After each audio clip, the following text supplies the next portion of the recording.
I've been arrogant and unruly my whole life, so it was no surprise when on my first day back at the family mansion, the imposter son staged a dramatic fall from the second floor. When my sisters refused to even hear my side of the story and immediately moved to punish me, I looked at my eldest sister, Chloe, demanding an apology and just burst out laughing. It was the funniest thing I'd heard all year. Apologize. I slammed my palm down on the table. The solid marble tabletop cracked on the spot, sending a terrifying fissure straight through the entire thing. If I really wanted him dead, do you think you'd have a chance to protect him? I'd have folded him in half and stuffed him in a suitcase by now. Anything else? If not, I'm leaving. Go check the security cameras if you're so bored. That massive thing on the wall isn't just for decoration, is it? And cut the devoted siblings act. It's nauseating. Anyone who didn't know better might think there was something sordid going on between the four of you. Without another word, I turned and walked toward the front door of the mansion. I slammed it shut with deliberate force. With a deafening crash, the double doors were ruined. The left one teetered on its hinges, while the right one crashed to the floor. After I left, the four of them in the living room looked completely shell-shocked. The two-faced imposter, Spencer, was genuinely terrified this time. He quickly composed himself, putting on a hurt expression. "Sisters, did you hear that? My brother said he's going to kill me and stuff me in a suitcase." But right then, all three of them were silently staring at the cracked table, then looking up at the demolished front door. The room was dead silent. The second I was outside, I regretted it. I was flat broke, without even a place to stay. I'd never had to worry about money before and had never bothered to save. Now I had no idea where to go. After mulling it over, I figured I might as well go back and tough it out. No sooner had I thought it than I did it. I turned around and stormed right back into the Anderson mansion. Chloe started to walk over, ready to challenge me. "Not so tough now, are you?" But she stopped dead in her tracks when she saw the marble fragments littering the floor. Back in my room, I started taking stock of my assets. I thought I had at least $10,000 in savings, but a quick check of my account revealed a balance of $438. The number was just insulting. I shook my head with a bitter laugh and started to seriously consider my options. Aside from being a decent student, I was pretty much useless. Whatever, I decided to sleep on it. A few hours later, a furious pounding on my door woke me up. I stumbled out of bed, a scowl on my face, and went to open it. "What the hell are you knocking for?" Outside was Chloe, wearing her usual sour expression. She opened her mouth to speak, but I cut her off. "Spit it out or get lost. Don't interrupt my sleep. I'm in a foul mood right now, and if it weren't for the law, I'd beat you senseless." Facing her younger brother, Chloe was a little intimidated, but she steeled herself and said, "Mom and Dad want to see you." I gave a lazy grunt of acknowledgement and shuffled out. As soon as I hit the hallway, I saw Spencer with his tear-streaked face and Mr. and Mrs. Anderson, their faces ashen with rage. That confirmed everything. "Ethan, look what you've done." Mr. Anderson's face was dark with fury as he was the first to lash out. "We were kind enough to bring you home, and this is how you repay us? Who asked for your fake kindness?" I shot back. "Who told you to bring me here? Did you ever bother to ask what I wanted? It's not like I was begging to come back. You're going to be the death of me." Mrs. Anderson trembled with rage, pointing a shaky finger at me as if she were about to pass out. "Quiet!" Mr. Anderson bellowed before she could continue, his fists clenched at his sides. I maintained my cavalier attitude. "Why should I shut up? If you couldn't afford another kid, you shouldn't have bothered finding me, only to bring me back here to lecture me. What's that supposed to mean, Ethan?" Chloe was the first to react. "Who gave you the right to talk to our parents like that? Didn't your foster parents teach you any respect for your elders?" I lunged forward, grabbing Chloe by the collar and roaring hysterically, "You want a scene? Let's have one. I've got all the time in the world. Do you have any idea what my life was like? I couldn't even go to school. I spent my days washing clothes and cooking, getting beaten and screamed at for the smallest thing. If I made a mistake, I didn't get to eat." I shook her violently, letting out years of pent-up fury. "It's a miracle I'm even alive, and you have the nerve to stand here and criticize me? Did you think I was living a life of luxury?" I kept yelling, then backhanded Chloe across the face, so hard that no one dared to come near. Mr. and Mrs. Anderson rushed to pull me away, but I had completely lost control, smashing everything in sight like a cornered animal. "Get the hell away from me!" I screamed. "I never want to see any of you hypocrites again." The Andersons were all stunned into silence, having never seen me this unhinged. "You treat your enemy's son like a prince and me like dirt, and now you're asking me why I'm acting out? It was like a dam had broken. I poured out years of misery and resentment, not stopping until I had nothing left to say. Well, so much for the new furniture. Seeing them all too terrified to speak, I decided it was time for my masterstroke. I cleared my throat and laid my cards on the table. Here's the deal. Give me $5 million, and I guarantee I'll disappear from your lives forever. Whether I live or die, it'll have nothing to do with you. Do we have a deal? $5 million. I ran the numbers in my head. It was enough to live comfortably for years, and I'd be completely free of this toxic family. It was the perfect transaction. Mr. and Mrs. Anderson exchanged a look, their eyes filled with a complex mix of emotions. Then, as if on cue, they both turned to look at the trembling Spencer. Mr. Anderson thought to himself, if money is what it takes to get this menace out of our lives for good, it's a small price to pay. Fine, $5 million, Mr. Anderson said through gritted teeth, looking like a man at his breaking point. But remember, from this day forward, you have nothing to do with the Anderson family. I don't care if you become a king or a beggar on the street, don't ever come back. He was finally rid of this pest. Asterisk, what could some kid from the sticks ever amount to anyway? He'll be begging for scraps soon enough? Asterisk, that's what I was waiting to hear, I said, a smirk playing on my lips. All right, you get the money, and I'll go with you to the lawyer's office to sign the papers, get it all in writing. But I should warn you, my price is going up. Hearing this, Spencer finally relaxed. He put on a fake, concerned voice. But it's so dangerous for you out there all alone. Are you sure you don't want to reconsider? I gave him a giant middle finger in my head. I couldn't stand his phony act. I raised an eyebrow. Or what, I could stay and watch you all play one big happy family every day. The moment the words left my mouth, every head snapped in my direction, their eyes wide with a look that screamed, "Are you insane?" Madison was the first to snap, waving her hand dismissively. "If you're leaving, then leave. Stop wasting our time. The Andersons don't support freeloaders." Terrified I might change my mind, Mr. and Mrs. Anderson quickly added, "We'll give you the money now. Let's go sign the papers immediately." Seeing them in such a panic was deeply satisfying, but I loved money more, so I started to up the price. On second thought, $5 million isn't quite enough. $8 million sounds more appropriate, don't you think? Consider it a family ties clearance sale. This is extortion. Olivia shot up, pointing a finger in my face. Have you no shame? What clearance sale? You're just desperate for money.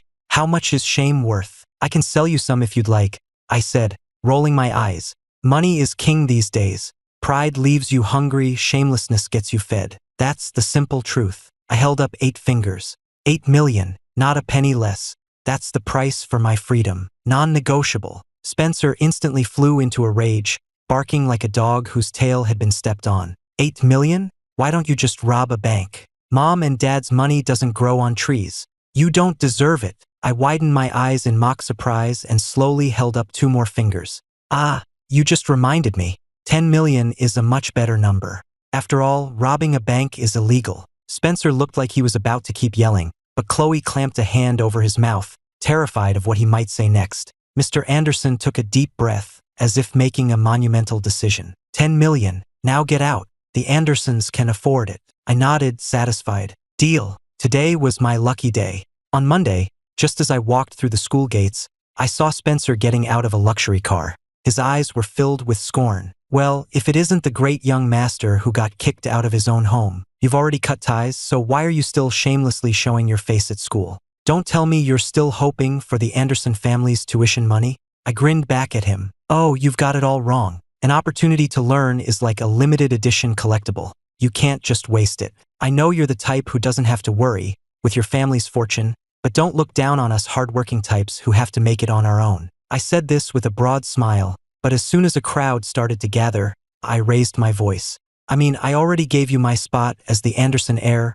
What more could you possibly want? You're the one who was switched at birth, the imposter, and now you want to take away my right to an education. That's just cruel. I took a step forward as I spoke, putting on my most weak and helpless expression. If you just let me stay in school, I'll get on my knees and beg you right now.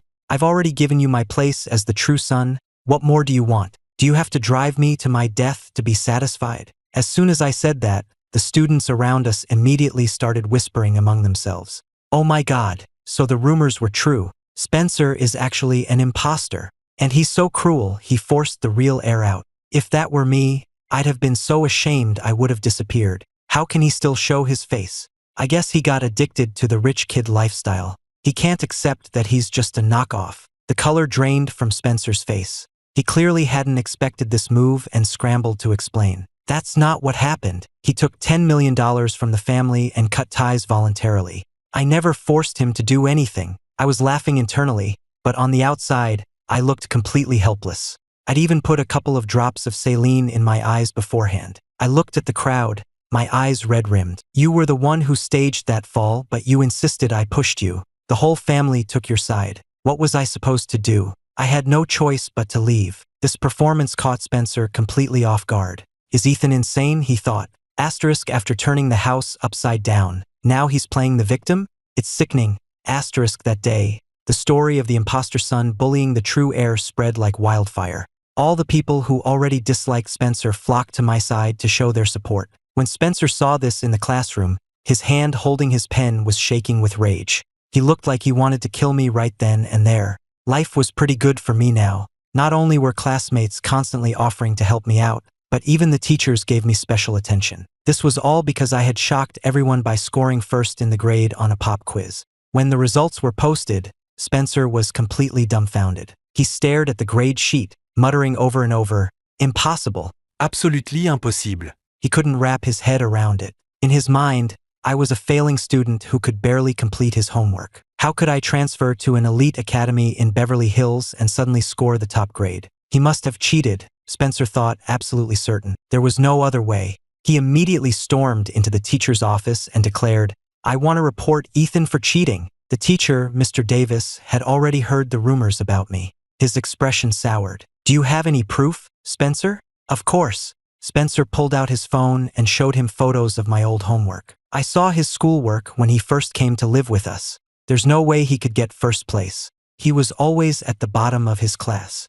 Mr. Davis took the phone and carefully examined the problems and my answers. Judging by the number of mistakes in the photos, it did seem highly unlikely that I could have placed first. The teacher's face grew dark. He stood up and said coldly, "I will get to the bottom of this." With that, he turned and headed for the classroom. Watching him go, Spencer smirked. Asterisk, "You think you can get away with this, Ethan? Just you wait." Asterisk, Mr. Davis walked right up to my desk, Spencer's phone in his hand. He scanned the room, ensuring all eyes were on us, before speaking in a severe tone. "I have always admired diligent students. Their grades are a testament to their hard work and intelligence. However, if those grades are achieved through dishonest means, that is an entirely different matter." As he finished, his sharp gaze fixed on me, as if trying to see right through me. He lowered his voice. "Ethan, why don't you tell us how you managed to get the top score?" I calmly met his gaze and answered evenly, "What is there to explain, sir? I earned that grade myself." Mr. Davis seemed displeased with my answer and glanced at Spencer.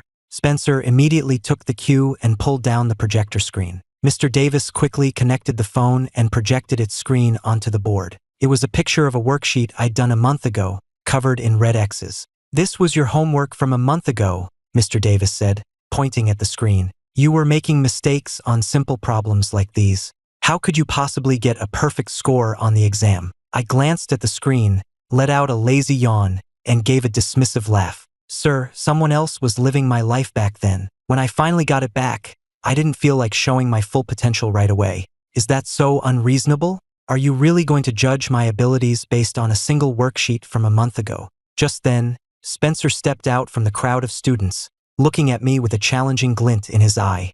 "Then prove you didn't cheat." I couldn't help but laugh. I shook my head. "The burden of proof is on the accuser. This has nothing to do with me. I don't need to prove my innocence to anyone. The truth is the truth." "You're just making excuses," Spencer said, pointing at me angrily. "We're not letting this go." He stared at me as if trying to read my mind. "If you're so confident, then take another test. Right here in front of everyone. Mr. Davis can write a new one. If you still get the top score, I'll apologize to you in front of the entire school and pay you $1 million. $1 million. My eyes lit up. I was already calculating how many high-end mechanical models I could buy with that. I was definitely taking this bet. On the outside, however, I remained nonchalant. "You've damaged my reputation. $1 million isn't enough. Make it 2. You agree to that, and I'll retake the test." I was secretly thrilled. Only a child would choose. I wanted it all. The other students were taken aback by my confidence and started whispering amongst themselves. Some thought I was being arrogant, while others were just amazed at the amount of money on the line. $2 million was an insane bet, Spencer sneered. And if you don't get first place, you have to leave the school and never show your face here again. And I mean, you have to literally roll out the gates. His voice dripped with malice. I just smiled, completely unfazed. You'd better get that 2 million ready. I've got this all on video, so don't even think about backing out if you lose. If I'd known making money was this easy, I would have run this scam a long time ago. Maybe I should take over their research projects next. If Spencer was worth 2 million, I wondered how much the others would fetch. Anderson family ATM number 1 was online. It wouldn't be long before numbers 2, 3, and 4 were ready for a withdrawal. As I was thinking this, the 3 Anderson sisters, Chloe, Olivia, and Madison, all shivered simultaneously somewhere else, feeling as if something terrifying had just targeted them. The sudden chill made them uneasy. They all glanced at the thermostat, assuming the AC was just set too low. For $2 million, I agreed to take the test alone. Honestly, I didn't need to prove anything to anyone, but Spencer was a fool with more money than sense, practically begging me to take it. It would have been rude to refuse. Mr. Davis offered me the full 3 hours, but I just waved him off confidently. An hour is plenty. My tone made it clear this was no big deal. I became a human answering machine, the pen flying across the page. For me, taking a test wasn't a challenge. It was a pleasure. I mused that I should have learned business from my real mother. Making money was even easier than this. Still, I focused, finished the entire exam in record time, and then leaned back, admiring my work. I could practically see the $2 million waving at me. A crowd of onlookers gathered outside the classroom, anxiously awaiting the results. Suddenly, the teachers grading the test shot up from their chairs, exclaiming in unison, "Ethan is an absolute genius." Spencer rushed over and snatched the test paper from their hands. He looked it over again and again, his expression shifting from disbelief to shock, and finally to utter despair. He stumbled backward, muttering, "Impossible! How could he get a perfect score on everything?" The news hit the crowd like a bombshell, and everyone erupted in conversation. "Whoa! A perfect score on everything. He must have been sandbagging on the last test." "Totally. He was probably afraid people would accuse him of cheating if he did too well. Spencer is just jealous that the real heir is smarter than him. And Mr. Davis suspected him just based on Spencer's word. That's messed up." I stood to the side, secretly pleased. I had proven my abilities, earned $2 million, and exposed Spencer for the snake he was. It was a win-win-win. Spencer, on the other hand, looked like he'd just swallowed a bug, his face a mask of pure disbelief. Spencer stormed up to me, his teeth clenched in anger. He was so agitated his lips were trembling as he spoke. "How could you get a perfect score?" I lazily glanced up at him, my expression bored. "Is it really that surprising? Ever heard of a concept called studying? Unlike some people, I don't just coast through life." I was laughing to myself. This had played out perfectly. The teachers who overheard this were all thinking the same thing. What an incredible actor. They'd never seen a student so brilliant and hardworking, and they couldn't praise me enough. Seizing the opportunity, the honors class teacher, Ms. Miller, shot a challenging look at Mr. Davis.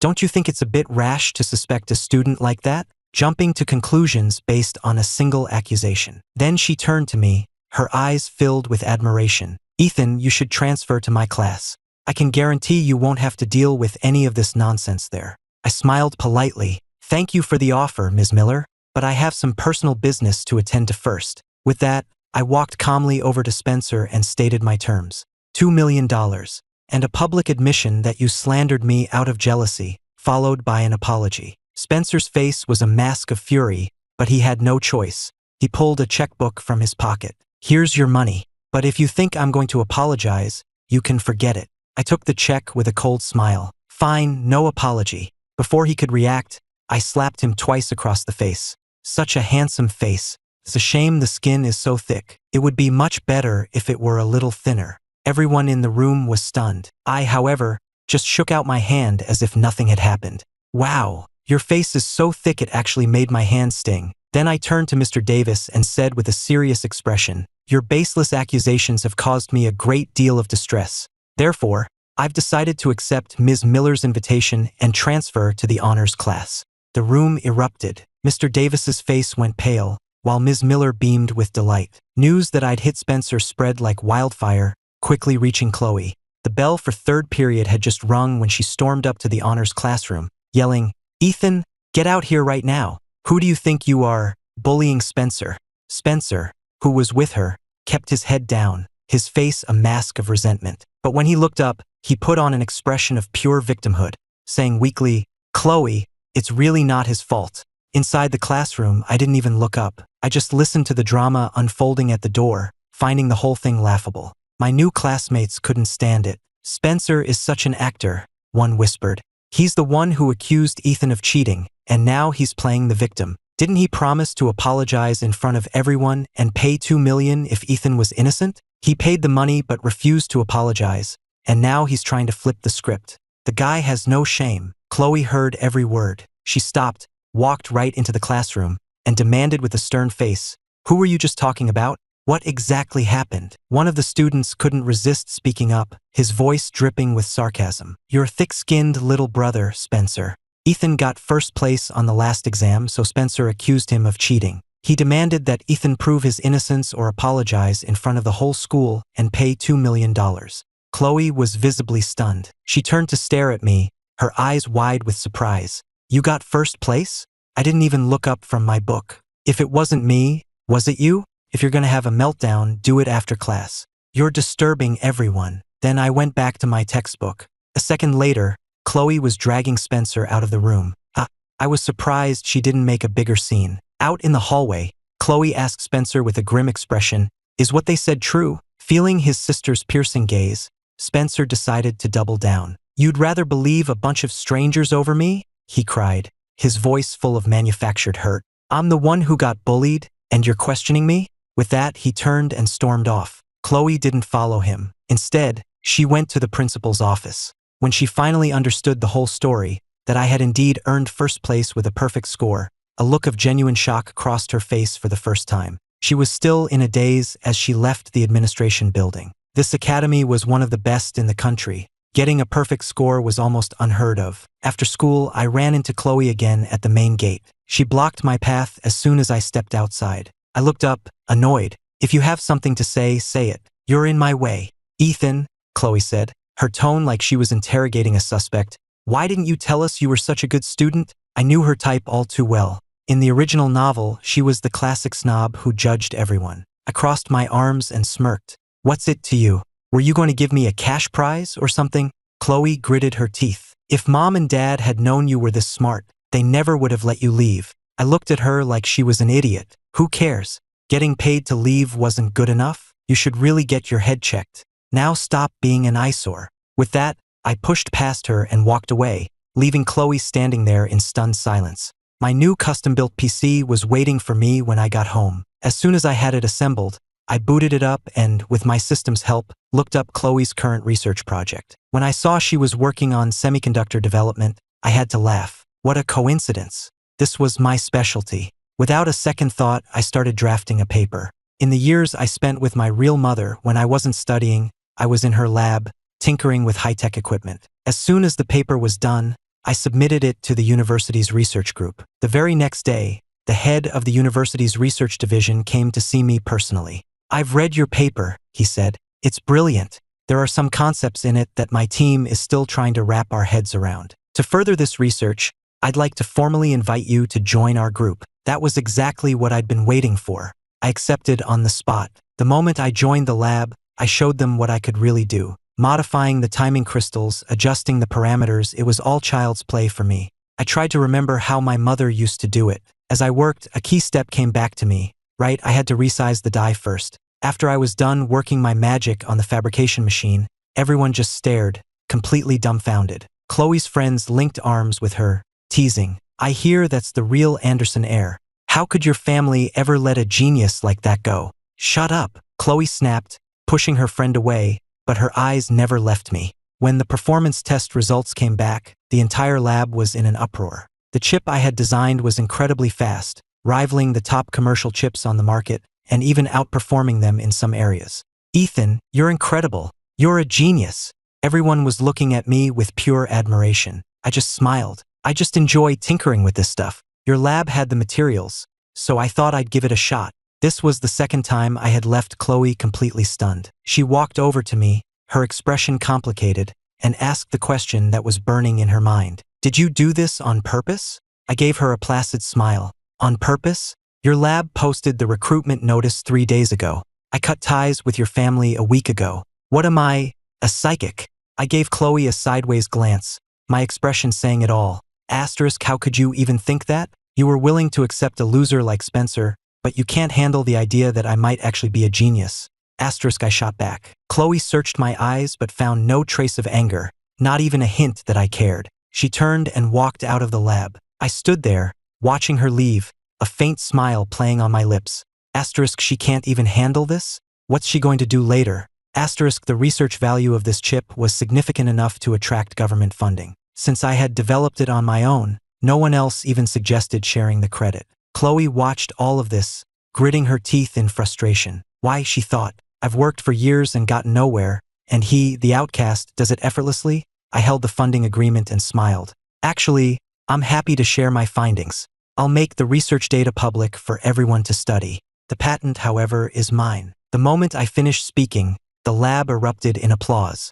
The news spread through the Anderson family like wildfire. The usually arrogant family members were, for once, completely stunned. Ethan is certainly full of surprises, Olivia said, shaking her head. She refused to believe I could have accomplished something like this on my own. He must have stolen our research somehow. Chloe slowly rose from the sofa, her gaze sharp and determined. You're all wrong. He developed that technology right in front of us. It was his achievement and his alone. It has nothing to do with any of us. Madison's eyes went wide. Are you saying that kid from the sticks actually knows what he's doing? Mr. Anderson's face was as dark as a thundercloud. If he's so capable, why didn't he show it before? His tone was thick with suspicion. Mrs. Anderson snorted. So what if he's capable? Does he think he can just walk all over us now? Chloe glanced around the room, her voice calm but firm. His other recent patent applications have government backing. If this research pans out, this one chip design could be worth $4 billion.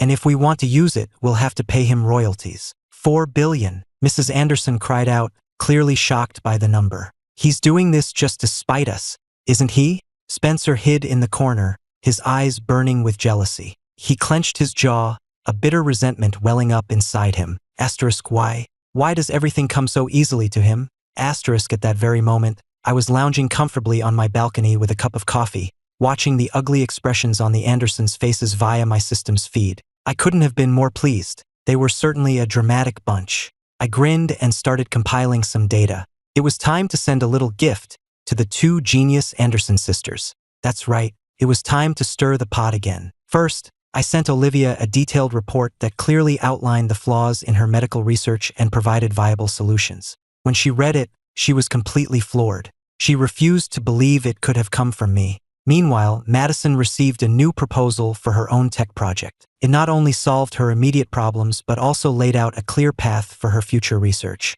She read it over and over, her eyes wide with disbelief. Her opinion of me was changing rapidly. When the rest of the Anderson family found out, they were once again left speechless. So, when the three Anderson sisters cornered me at the school gate again, I wasn't the least bit surprised. Well, what are the three princesses doing here? I teased, my eyes glinting with amusement. I'm busy right now. If you have something to say, you can wait until after school. And even then, it'll depend on my mood. I turned to walk away. Olivia jogged to cut me off. Don't play dumb, Ethan. You know exactly why we're here. I had to hide a smile, putting on my most innocent expression. I just thought it was a waste of the university's funding to give it to you. It would be much better spent on a top student like myself. Madison's face flushed with anger. I continued to needle them. What? Did I say something wrong? The three of you have the best resources, all thanks to your family, and yet you're constantly complaining about hitting a bottleneck in your research. TSK, tisk.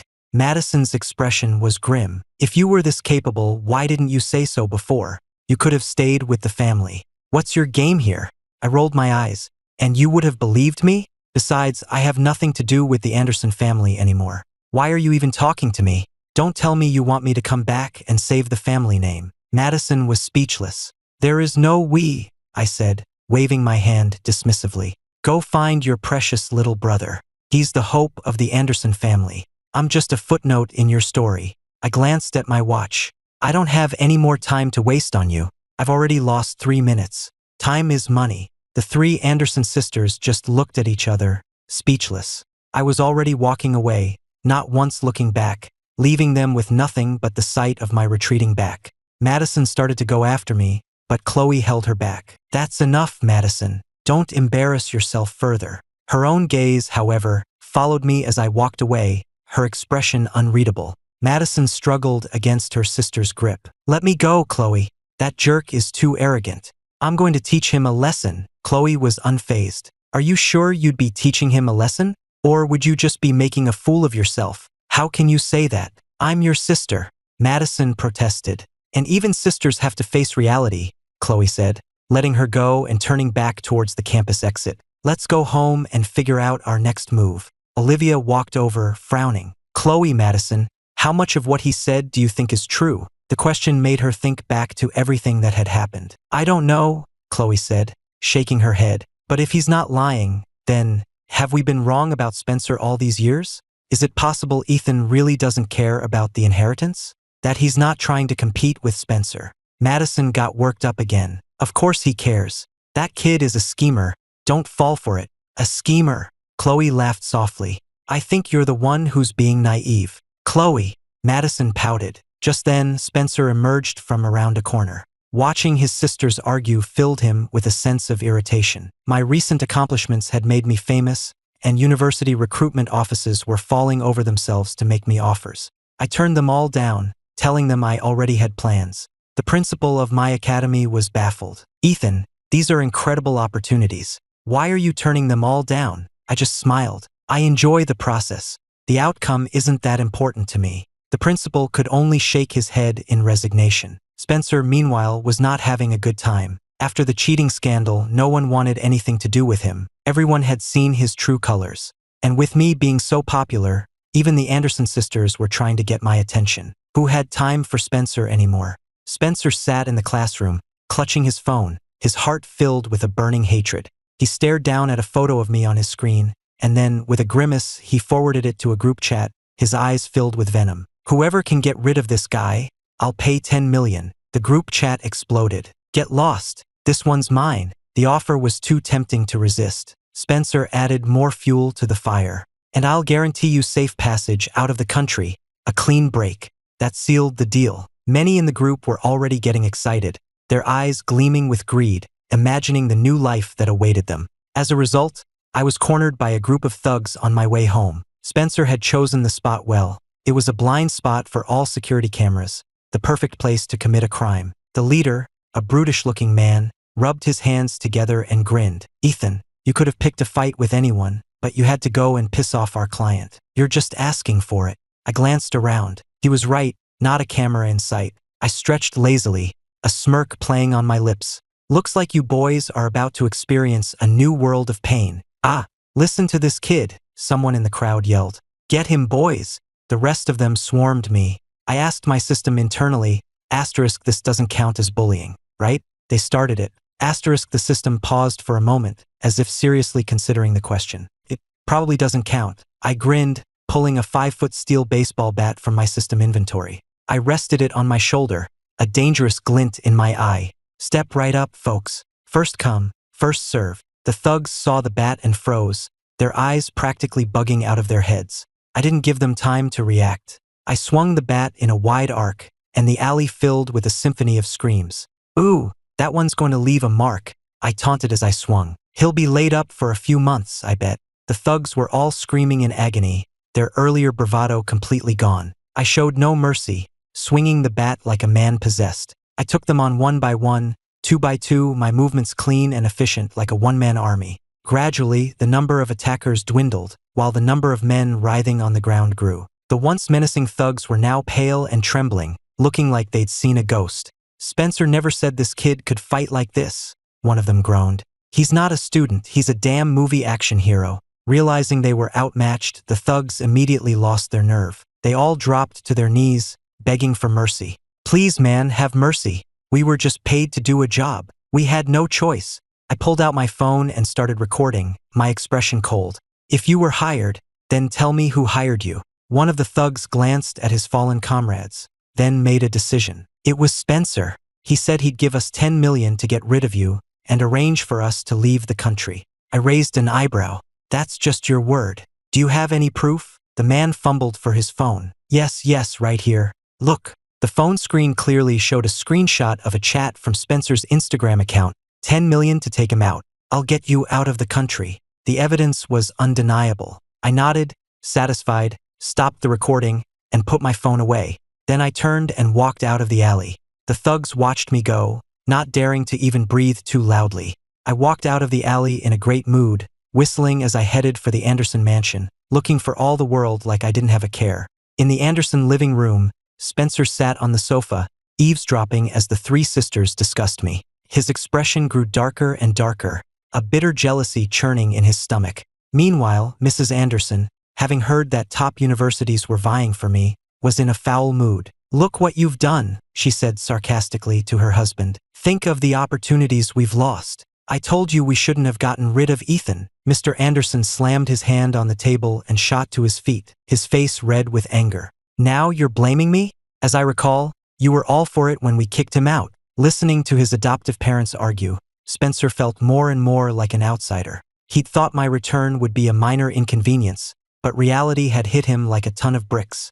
He gave a cold, secret smile. After tonight, that person will be gone forever. He almost laughed out loud at the thought. But he waited, and there was no news from the men he'd hired. They should have been done half an hour ago. Spencer grew restless, his fingers drumming nervously on the arm of the sofa. Suddenly, with a tremendous crash, the front door of the mansion was smashed off its hinges, sending the crystal chandelier above swinging wildly. Spencer looked up in terror to see me standing in the doorway, baseball bat in hand, a playful, menacing look on my face. Oh good, you're all here. Saves me the trouble of making individual house calls. I stepped onto the fallen door, the wood groaning under my weight. Every creak seemed to echo Spencer's own fear. My expression was pure provocation. Spencer, I've come to play. The color drained from Spencer's face, his earlier confidence evaporating in an instant. His lips trembled. How are you back here in one piece? I sent so many men. The words tumbled out before he could stop them. My gaze swept across the room, landing on each of their faces like a spotlight, before finally settling on Spencer. I hear you paid a lot of money to have me taken care of. Too bad it was all for nothing. A dangerous smile played on my lips, a fire in my eyes. And now, I have a score to settle with you. Spencer's face was ashen. He trembled uncontrollably, frozen in place. He wanted to run, but his legs felt like they were made of lead. I advanced on him, step by step, swinging the bat so it whistled through the air, the metal catching the light in a cold, menacing arc. Ever heard the expression, losing it all in one go? I bet you're starting to understand it now. Everyone else in the room was frozen in shock, too afraid to intervene. They could only watch. The moment Mr. Anderson saw me, his face hardened. Even with my recent success, he would not allow the outcast son to set foot in his house again. He glared at me and said coldly, "What are you doing here? You're not welcome. Get out." I scoffed and rolled my eyes. Tisk, didn't I already tell you? I'm here to collect a debt. With that, I strode over to Spencer, grabbed him by the collar and hauled him to his feet. With the bat in my other hand, even the three sisters, who always rushed to his defense, didn't dare to move. Olivia tried to intervene. "Ethan, let's just talk about this." Before she could finish, I silenced her with a single command, "Shut up!" I shot her a look that silenced her completely. I yanked Spencer so close our noses were almost touching. "Spencer, I left this family, but you still won't leave me alone. You're like a dog with a bone. What's your problem? Are you just that obsessed with me? Or are you just so insecure that you know you'll never truly have my place, and it's driving you insane?" I gently patted his cheek, then slapped him hard across the face. The sharp crack of the slap echoed through the living room. Spencer went flying like a rag doll, landing in a heap on the floor. The others started to move, but I scraped the end of my bat along the hardwood floor, the sound screeching through the room. I scanned their faces. "Anyone else want to try? I'll make sure you leave on a stretcher." My cold, menacing tone made the hair on their arms stand up. The air in the room went still. Spencer clutched his already swelling face, his eyes a mixture of terror and hatred. He scrambled backward, screaming, "Ethan, murder is illegal. You can't kill me." I raised an eyebrow, a sarcastic smile on my face. "Oh, so you know murder is illegal? Then why did you hire people to kill me?" I walked toward him, each step deliberate and heavy, my eyes glinting dangerously. Spencer was trembling, but he still tried to deny it. I didn't. I just wanted them to teach you a lesson. His voice trailed off. I laughed, my eyes turning to ice. A lesson? That's a bold claim. I know all about your little schemes. You had me followed. You tried to have me killed. Today, we're settling the score. I tapped the end of the bat on the floor. Mr. Anderson finally seemed to grasp the gravity of the situation. Ethan, he roared, this is the Anderson house. You will not act this way here. I just laughed, my voice dripping with sarcasm. The Anderson house? Who gives a damn? I'm just here for a little justice. The metal bat gleamed under the chandelier. Mrs. Anderson spoke up hesitantly. Ethan, maybe this is all just a misunderstanding? A misunderstanding? I burst out laughing, a bitter, hollow sound. What misunderstanding? Mr. Anderson said, pulling his wife back. You make one more move and I'm calling the police for trespassing. I shrugged. Go ahead. As it happens, I have something for them too. Just as Mr. Anderson was about to dial 911, Spencer lunged forward and knocked the phone from his hand. Don't call them, he shrieked. Mr. Anderson stared at his adopted son, shocked. Why not? I smiled and unlocked my phone. He's too scared to say, so I'll say it for him. The recording played, filling the living room with the thug's confession, naming Spencer as the mastermind. With every word, the color drained from the Andersons' faces. The sisters' eyes were wide with shock. Mr. and Mrs. Anderson's expressions shifted from disbelief to fury, and finally, to crushing disappointment. Spencer was pale and trembling, tears streaming down his face.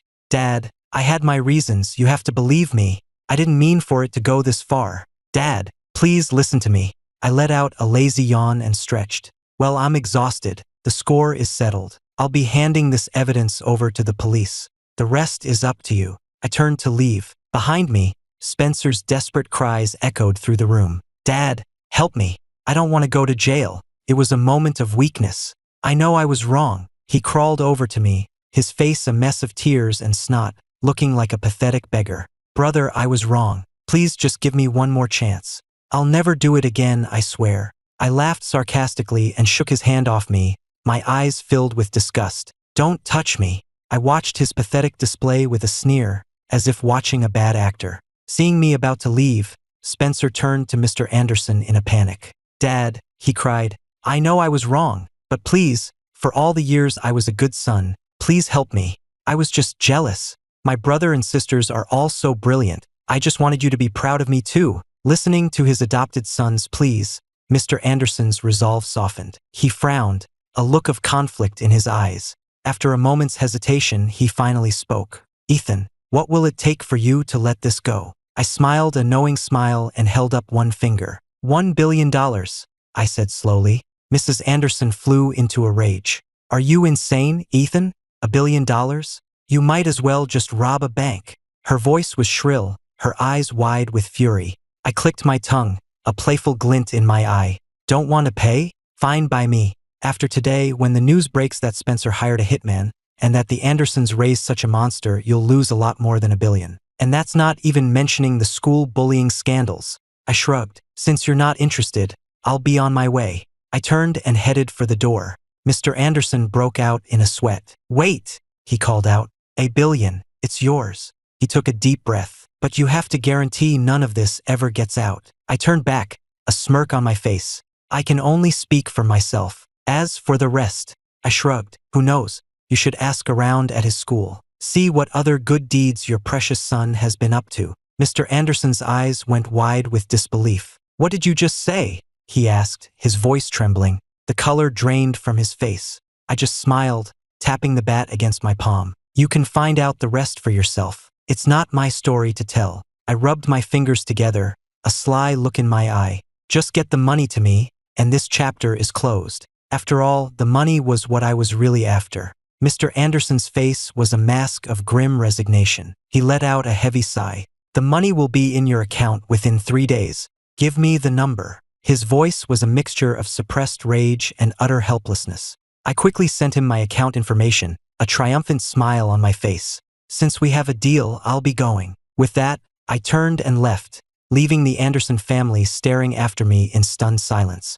The room was deathly quiet. My system was stunned. His real mother didn't care about money at all, it mused. Asterisk, how did the host turn out to be such a money grubber? This is straight up extortion. Asterisk, the moment I was gone, all eyes in the room turned to Spencer. He had stopped crying, but the panic in his eyes was unmistakable. Spencer, what have you done? Chloe was the first to speak, her voice colder than he had ever heard it. She had always been his staunchest defender, but now, she looked at him as if he were a complete stranger. At her sharp tone, Spencer froze, then his face crumpled and the tears started again. I was just a kid. Everyone always said I wasn't like the rest of you. Dad, Mom, Chloe. I know I was wrong. I really do. He looked at them with wide, pleading eyes, like a puppy that had just been scolded. But this time, no one was falling for it. Madison and Olivia exchanged a look of shared disappointment and anger. The brother they had cherished for so many years had suddenly become a monster.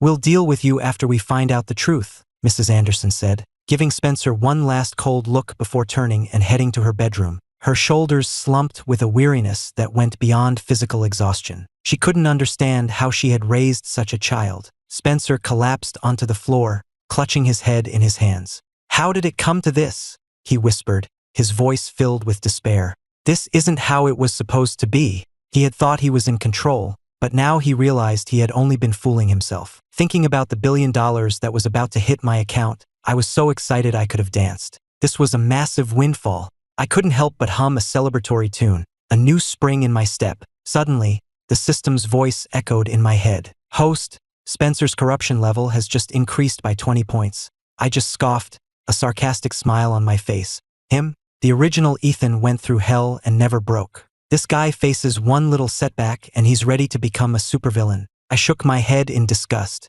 It's pathetic. I muttered to myself, asterisk, how could someone like him ever be the protagonist of a story? Because of his fake, innocent act. It's a joke. Asterisk, the system sensed my thoughts and offered a quiet suggestion. Perhaps the protagonist was just lucky. My eyes lit up. I nodded. Good point. In this world, luck is a skill in itself. 3 days later, Mr. Anderson asked to meet me at a cafe in downtown Los Angeles. When I walked in, I saw him hunched in a corner booth, his brow furrowed, looking like he hadn't slept in days. The moment I sat down, he got straight to the point. Ethan, you knew about all this, didn't you? If you're willing to come back home, the Anderson inheritance is yours. I slowly stirred my coffee, watching the swirl in the cup. Does it matter when I found out? I looked up, my gaze steady and proud. As for the Anderson inheritance, I'm not interested. If I wanted to, I could build 10 fortunes of my own. Mr. Anderson's eyes widened in shock. He clearly hadn't expected such a firm refusal. He struggled for words. Ethan, about the past, Stop, I cut him off. The past is the past. Leave the inheritance to someone who actually wants it. As the Andersons dug deeper, Spencer's misdeeds were uncovered one by one, like lifting a rug to reveal years of filth. Bullying classmates, tormenting weaker students, the list of his offenses was long and shocking. Protected by the Anderson name, he had always been untouchable. When the final report was laid out, a chill went through the Anderson family. Mr. Anderson's hands trembled as he held the papers. He rushed home to find Spencer casually scrolling through his phone. A surge of rage washed over him, and he slapped him across the face. You monster! How could you do these things? Spencer clutched his stinging cheek, his eyes wide with shock and confusion. Then his shock turned to rage. Is this because I'm not your real son? Because I'm not a money-making genius like him? Is that why you're treating me like this? His voice trembled. He couldn't understand how the father who had always doted on him could suddenly turn on him like this. You promised you'd never let anyone bully me, Spencer cried, his eyes red-rimmed. So why are you doing this now? He was confused and bitter. Had all their promises been lies? Olivia looked down at Spencer, who had collapsed onto the floor, her eyes filled with a cold disappointment. She looked at him as if he were a stranger. She walked over and slapped him again. The sharp sound echoed through the room. You call this being bullied? You're the one who's the bully. Her voice was sharp and final, like a judge delivering a verdict. Spencer was stunned. He stared at Olivia, tears welling in his eyes, his lips trembling. I didn't, he started to say, but the words died on his lips, empty and useless. Didn't you? Mr. Anderson threw the folder of evidence at his feet, the papers scattering across the floor. The proof is right here. Take a look at all the good you've done. Spencer's hands trembled as he picked up the scattered pages. As he read, the color drained from his face, the light in his eyes fading with every word. When he finished the last page, he dropped to his knees, sobbing. "Dad, Chloe, I know I was wrong. I really know. Please, can you forgive me just this once?" I wasn't thinking straight. Everyone turned away, unable to even look at him. He turned to Mrs. Anderson, a final, desperate hope in his eyes. "Mom, you always loved me best. Please, forgive me." "Don't call me Mom," Mrs. Anderson said, her face twisted in disgust, as if she were looking at something vile. "I can't believe what kind of monster I've raised in my own home. You're not even human." Mr. Anderson and Olivia looked at his broken form. Despite their anger, they couldn't help but feel a pang of pity. After all, they had known him for so many years. "Spencer, you have to take responsibility for your actions," Mr. Anderson said, his voice heavy, his expression conflicted. "There is no place for you in the Anderson family." Spencer's eyes widened in disbelief, as if he'd just been told the world was ending. "Dad, what do you mean?" he stammered, his voice shaking. Mr. Anderson looked at him, his voice cold and even. "It means, from now on, you can go live with your biological parents. You are no longer welcome in this house." He had always thought his adopted son was clever. He never imagined he could be so foolish. Spencer looked as if he'd been struck by lightning. He froze, his expression unreadable. Then, he snapped back to reality and began to wail, a heart-wrenching, desperate sound. "Mom, Dad, you can't abandon me. I don't want to go back. I won't go back to live with those poor, pathetic people." He cried and screamed, his voice high and shrill. He crawled over to his sisters, begging them to intervene, his face a mess of tears, but they just kicked him away. Undeterred, he crawled to his adoptive parents' feet, pleading, "Mom, Dad, please, don't make me leave." He was kicked away again, this time landing flat on his face. I watched the whole family drama unfold on my system's feed with great amusement. "It's a real dog-eat-dog world," I mused. "And they're all losing." The system suddenly chimed in cheerfully. "Host, the Anderson family's regret level has reached 25.7. I raised an eyebrow in disbelief. "They actually have the capacity for regret? Don't tell me my mission is to max out their regret meter. That's just twisted. Can't I just solve this problem more directly?" The system nodded solemnly, like a student answering a teacher. Asterisk, "You've guessed correctly, host. The objective is to raise their regret level to 100.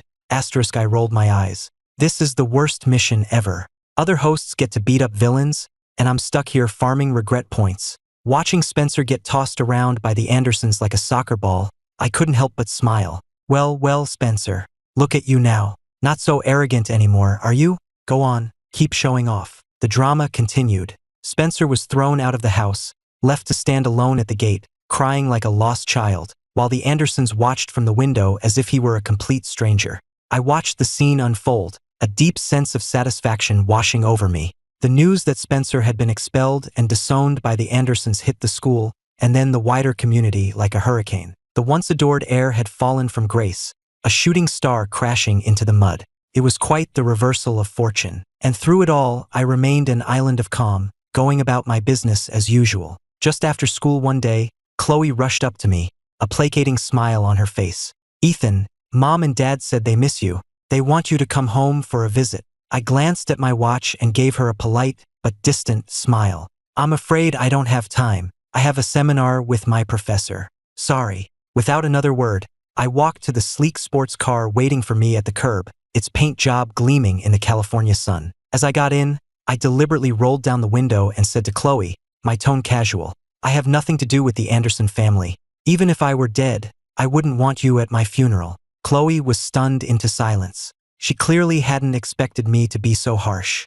Her lips moved, but no sound came out. I floored the accelerator, and the engine roared to life. The car was gone in a flash. The scene was witnessed by half the student body and instantly became the talk of the campus. Some admired my decisiveness, while others thought I was being cruel. Either way, I had everyone's attention. "Now that's a real heir," people would say. "Handsome, brilliant, so much better than that Spencer." I, of course, was completely oblivious to my newfound fame, focused only on getting to my professor's seminar on time. Halfway through the meeting, the system's voice popped into my head. Asterisk host, the Andersons are planning a belated birthday party for you. They're trying to figure out how to get back in your good graces. Asterisk, I couldn't help but sneer. They ignored me when I was nobody, I muttered under my breath.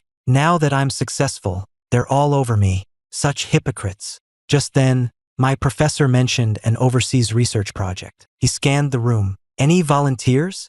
I immediately raised my hand. I'll go. The professor was pleasantly surprised. Excellent. With you on the team, Ethan, I'm sure this project will be a great success. I smiled, but inside I was already calculating. This was the perfect way to avoid the Andersons and make them sweat a little. The professor had his assistant arrange the paperwork immediately. I packed my bags, and by that afternoon, I was on a private jet, heading overseas.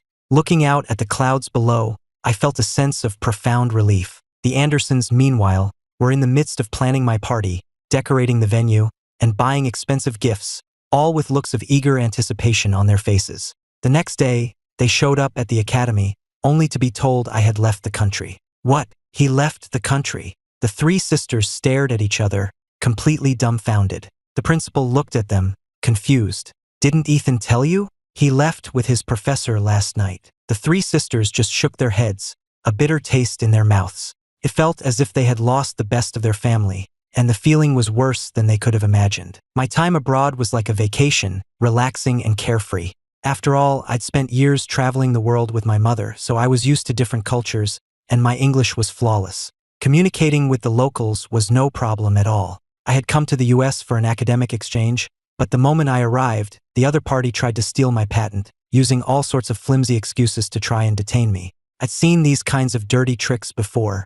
I had to laugh. Do they really think I'm that easy to push around? I was prepared for this. I had a contingency plan in place. And sure enough, the day they tried to make their move, all the evidence they had fabricated against me mysteriously vanished. They were left with nothing. I not only walked away clean, but I also taught them a valuable lesson. Some people are not to be trifled with. A week later, my research was complete, and I returned to the States. Before I left, I made a detailed note of everyone involved in the scheme. I would be settling the score with them later. After all, I'm known for holding a grudge.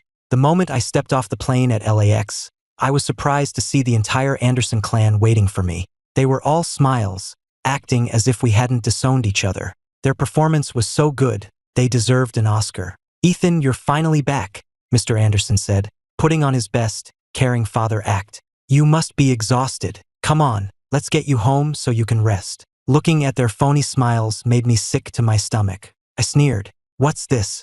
You suddenly remembered you have a son? Or did you forget we cut ties a long time ago?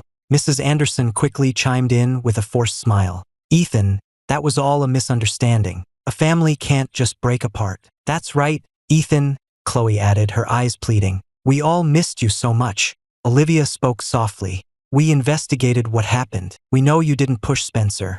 We're sorry. Madison walked over, her expression unreadable. We're sorry, Ethan. Looking at their awkward, desperate faces, I couldn't help but laugh. Members of the Anderson family? I said, my voice light but every word a dagger. Do you need me to remind you of what you said to me the last time we spoke? Just then, my professor, Dr. Evans, came to my side. He immediately sensed the tension and frowned. Ethan, is everything all right? He asked quietly. His voice was filled with genuine concern. I looked at him gratefully, a small smile playing on my lips. Yes, actually, if you wouldn't mind. I gestured to the Andersons, my voice turning to ice. These people have nothing to do with me. We severed our relationship a long time ago. The moment the words left my mouth, the Andersons' faces fell. They looked like they'd just swallowed poison. Mr. Anderson started to protest, but a government agent stepped forward, blocking his path. Sir, please do not disturb Mr. Anderson or the professor. They are currently under federal protection. I suggest you recognize the situation for what it is. The agent's voice was calm, but left no room for argument. Mr. Anderson's face flushed with anger. That's my son. What do you mean, recognize the situation? I can't even speak to my own son. His voice was thick with outrage. The agent responded calmly. Apologies, sir. We have seen the legal documents terminating your parental rights. We are simply following orders. Please don't make this difficult. That shut him up. He could only glare at our retreating backs, his eyes practically shooting fire. Well, are you happy now? Mrs. Anderson immediately started in on her husband. You've driven away your own son. I told you Spencer was a bad seed, but you wouldn't listen. I drove him away? Mr. Anderson roared back, his face turning purple. Were you not there that day? Did you say a single word to stop it? Mrs. Anderson glared back, her own eyes blazing. You didn't object either. And now you're trying to pin it all on me. The argument escalated, turning from shouting to shoving, and finally to an all-out brawl, right there in the middle of the airport. The whole thing was caught on camera by a reporter from TMZ. The video went viral instantly, with headlines like, "Billionaire Anderson's brawl at LAX over disowned son." The comments section was a goldmine. "This is better than any reality show," one user wrote. The crowd of onlookers ate it up. In the distance, Spencer watched the whole thing unfold, a bitter taste in his mouth. He had never gone back to his biological parents' home. He refused to. Why did they get to live their lives, while he was left with nothing? The more he thought about it, the angrier he got. And when he saw me, the true heir, his jealousy burned white hot. He couldn't understand why everyone was so impressed with me. Was it just because I was smart and could make money? Spencer gritted his teeth. I can do that too, he thought. In the car, Dr. Evans looked at me, my expression serene, and sighed. With parents like that, are you really okay? His eyes were filled with pity. The story of the Switch sons had been all over the news. I just smiled, my gaze untroubled. Some people just aren't meant to be parents. If the connection isn't there, it's better to just sever it completely. I spoke with a maturity that belied my age, and even the professor seemed moved by my words. Some people just don't deserve to be parents, he sighed, his voice filled with a sad resignation. I nodded silently.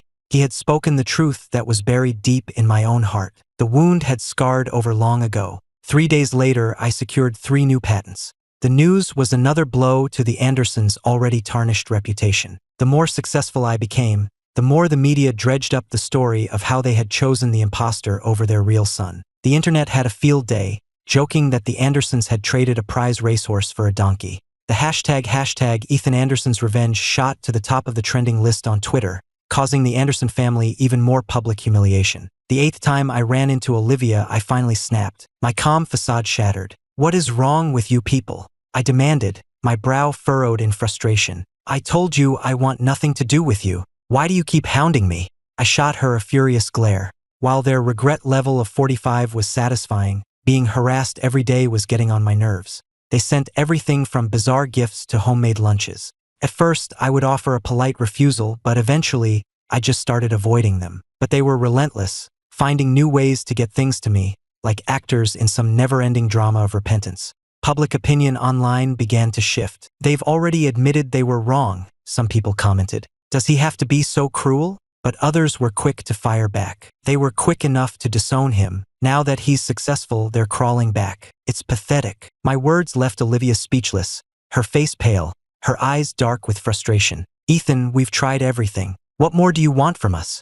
Did I ask you to apologize? I laughed, a harsh, humorless sound. We have a legally binding document severing our ties. Do you not understand English? Their logic was so twisted it was almost funny, as if I was the one forcing them to put on this show. After Olivia left, thoroughly dejected, I turned and spat on the ground. The moment she walked in the door, Mrs. Anderson rushed to meet her, holding a container of food. Did your brother take it? Olivia threw the container on the floor with a loud clatter. Stop fooling yourself. Mrs. Anderson rushed over, looking at the spilled food with a pained expression. That's your brother. Can't you show a little more concern? What's the point of caring now? He's gone. Who are you putting on this show for? This isn't concern, it's harassment. If you want to give him something, do it yourself. I'm done. Olivia stormed upstairs, her footsteps echoing through the house. Mrs. Anderson was left standing in the foyer, muttering to herself, how can she talk to me like that? She bent down to pick up the container, a heavy feeling in her chest. She knew they had hurt him deeply, but why was it so hard to make things right? I watched Mrs. Anderson cleaning up the mess on my system's feed, my expression cold and unmoved. I knew exactly how the original Ethan had been treated in that house, how his every attempt to connect had been seen as a pathetic attempt to curry favor. Now, they were just getting a taste of their own medicine. A small, cruel smile played on my lips. Just then, the system's voice chimed in. Host, Olivia's regret level has dropped to 20. I raised an eyebrow. Dropped by 25? Interesting. Some people just couldn't handle a little rejection. But it doesn't matter, I said with a careless smile. The system just said the total regret level has to reach 100. It didn't say whose. If I have to, I can just start over with someone else. The system seemed amused. You have a great attitude, host. Of course, I said with a cocky grin. You can't survive in this world without one. Before I knew it, it was the day of the SATs. I was the first one to finish, and as I handed in my test, I casually remarked, that was too easy. And sure enough, when the results came back, I had a perfect score. During the inevitable press interviews, I didn't miss the opportunity for a little jab. I owe it all to my family, I said with a saccharine smile. If it weren't for their constant neglect and disapproval, I never would have had the motivation to succeed. In the audience, Mrs. Anderson's face went pale, her expression a mixture of hurt and confusion. Chloe shot a worried glance at her mother, then stormed onto the stage, glaring at me. Ethan, you've gone too far. Mom is right there in the audience. How could you say something like that?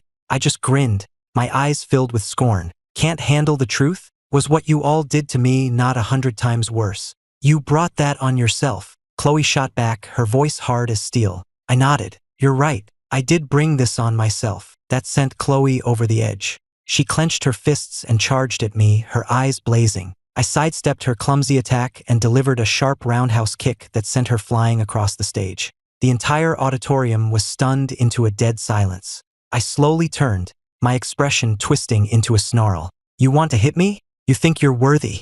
To hell with this stupid mission, I muttered, grabbing a sledgehammer that was part of a stage display. I dragged it behind me, the sound of the metal scraping against the floor echoing eerily through the silent auditorium. I stood over Chloe and brought the hammer down next to her head. The day I came back to this family, you told me everything belonged to Spencer, that I should be grateful you even let me in the door, and that I shouldn't expect anything more.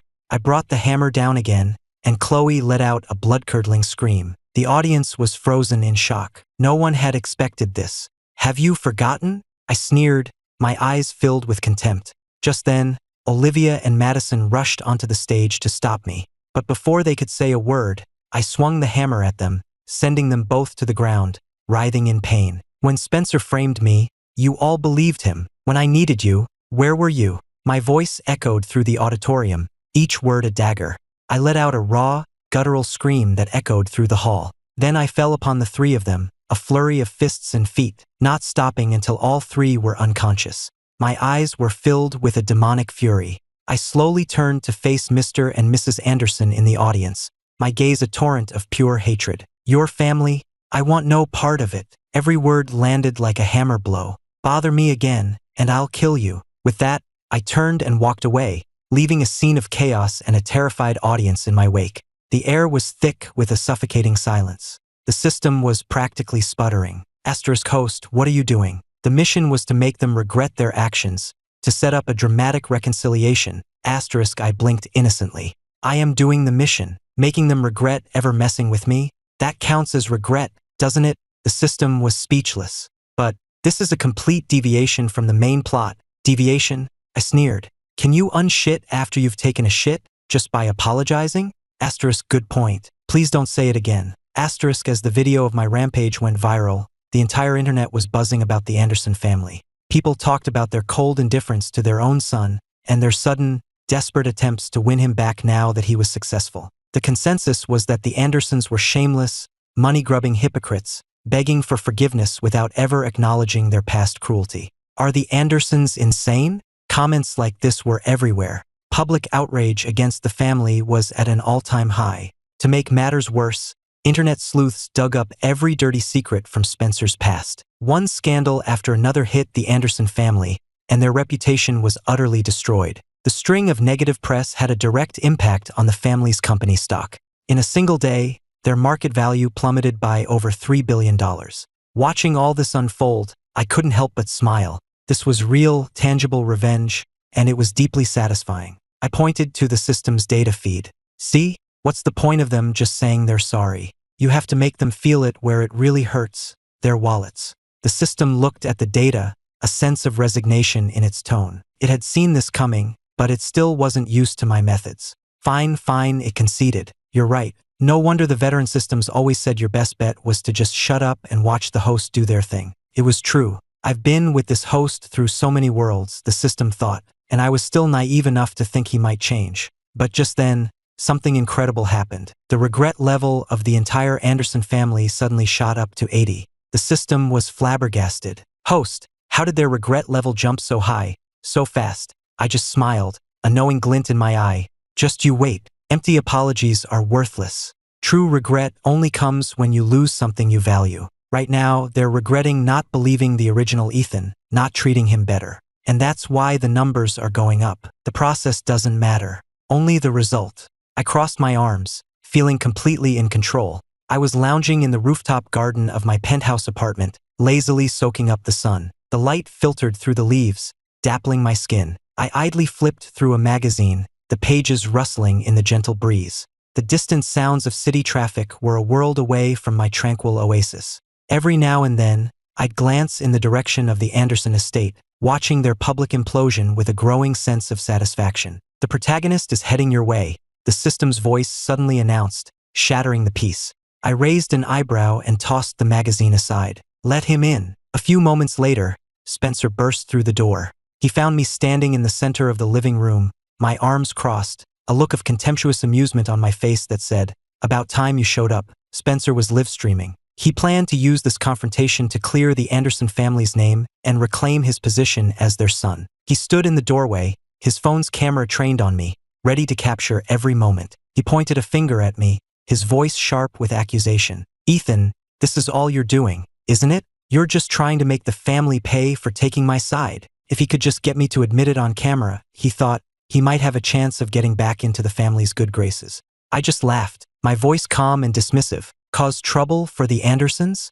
I don't have time for that. I'd rather be reading a book or filing another patent. I turned, walked over to the sofa, and sat down, looking at him with a mocking expression. "Maybe you should think about all the wonderful things you've done. The bullying, the tormenting, that was all you, Spencer. It had nothing to do with me." Spencer was speechless. The viewers on his live stream started to comment furiously. Every word I said was a dagger, twisting in his deepest wounds. He was suddenly struck by the realization of how foolish and shameful his actions had been. I watched him, a detached observer, feeling no anger, only a cold, mocking amusement. I knew in that moment that I had already won. "If you really want to save the Anderson family's reputation," I continued, "I suggest you start by taking a long, hard look in the mirror. Then maybe you can do something to actually atone for your sins." I stood in the center of the spacious living room, a mysterious violet light glowing in my eyes, a manifestation of my deepest power. A cryptic smile played on my lips. "But that's not what you're really thinking, is it?"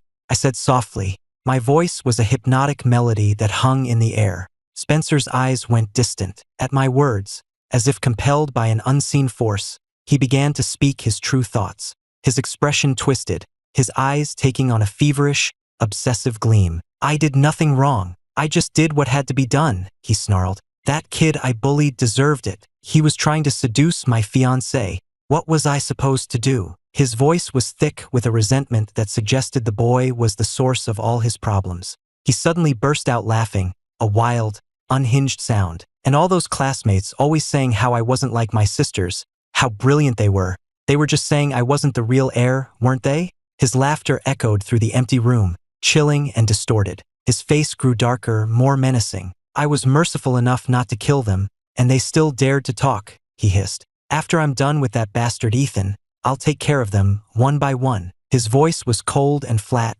as if he were talking about squashing insects. He dissolved into another fit of hysterical laughter. "And those idiots, the Andersons, all I had to do was pretend to be the victim, and they immediately believed that loser Ethan was the one behind it all. They're so stupid it's almost funny." His laughter filled the room, a final, damning insult to the family that had taken him in. But as the last of his laughter died away, a look of dawning horror crossed his face. He stared at me, his eyes wide with terror. "What did you do to me? Why did I say all that?" His voice was a panicked whisper. I just smiled and pointed to the grandfather clock behind him. "I hypnotized you, of course. Made you tell everyone what you were really thinking." My voice dripped with sarcasm. The livestream chat exploded. "Hypnosis. That explains why he said all that crazy stuff. Spencer is seriously twisted. The real heir is a total badass." Seeing the look of pure panic on Spencer's face, I couldn't help but laugh. Spencer snapped back to his senses, realizing with a jolt of horror that the livestream was still running. A single, insane thought filled his mind. He was going to take me down with him. He lunged at me, his eyes red with fury. But what he didn't know was that from the moment his livestream had started, He had been flagged as a potential threat. Before he could even reach me, he was tackled to the ground by federal agents. "Mr. Spencer, you are under arrest for assaulting a federally protected individual. Please cooperate." "Let me go," Spencer screamed, struggling against their hold. "I'm going to kill him." The agents held him fast. "You threatened Mr. Anderson again, and we are authorized to use lethal force." By now, everyone knew that the true Anderson heir was not just a rich kid, but a genius of national importance. His safety was a matter of federal concern. Spencer thrashed on the ground, his face a mask of pure hatred. Why? Why does he get to be so perfect? In the end, Spencer was sent to prison on multiple charges, the most serious of which was the attempted assault of a federally protected asset. In prison, as fate would have it, he ran into the father of a girl he had once bullied. The man and his friends gave Spencer some special attention. His life became a living hell, a daily cycle of torment and regret. The Andersons, having seen the live stream, started up their apology tour all over again. But I remained cold and distant. I had seen through their hypocrisy long ago, and their apologies meant nothing to me. After the scandal, the Anderson family's reputation and fortune took a massive hit. Within a few weeks, their company was in a steep decline. 3 months later, they declared bankruptcy. Of course, their business rivals were more than happy to pick at the carcass. As for me, my talents earned me a spot at a prestigious national research institute, where I began a new chapter of my life. When the Andersons saw how successful I had become, they were consumed with regret. When the systems panel showed their regret level had finally maxed out, I just smiled. Everything had gone according to plan. And with that, I left that world behind without a second glance. When the original Ethan opened his eyes again, he was back in his world, but everything was different. The room was the same, but his mind was now filled with the vast knowledge and experience I had left for him. It was as if he had been given an unbreakable shield and an unstoppable sword, filling him with a confidence and power he had never known. He took a deep breath, feeling the vibrant reality of his new life. He accepted this unexpected gift, knowing it was a chance to start over, to live the life he was always meant to have. Ethan decided to continue on the path I had set for him, but this time, he would use the knowledge I had given him to face the world with a new maturity and wisdom. He knew that, with this new power, he could forge a brilliant future for himself. As time went on, Ethan settled into his new life. One day, he ran into the Andersons on the street. They were a shadow of their former selves. After their fall from grace, no one wanted anything to do with them. The three sisters, who had once used their power to bully and torment others, especially those who had crossed Spencer, now found themselves the targets of that same cruelty in their own workplaces. Their lives were miserable. Seeing them in such a pathetic state, Ethan felt a strange mix of emotions. He didn't approach them, didn't offer a word of comfort or scorn. He simply turned and walked away. He understood that everyone has their own path to walk, and his was leading him far away from them. Not long after, the Anderson family vanished completely. Ethan didn't ask why. He only found out later that Spencer's biological parents, driven mad with grief over their son's brutal death in prison, had broken into the Anderson estate one night and murdered them all. The news left him with a strange, unsettling feeling. To think that the once mighty Anderson family had come to such a tragic end. Life was truly unpredictable, but that was all in the past. It had nothing to do with him anymore. What mattered now was the future, the new life he would build for himself with the gifts I had left him.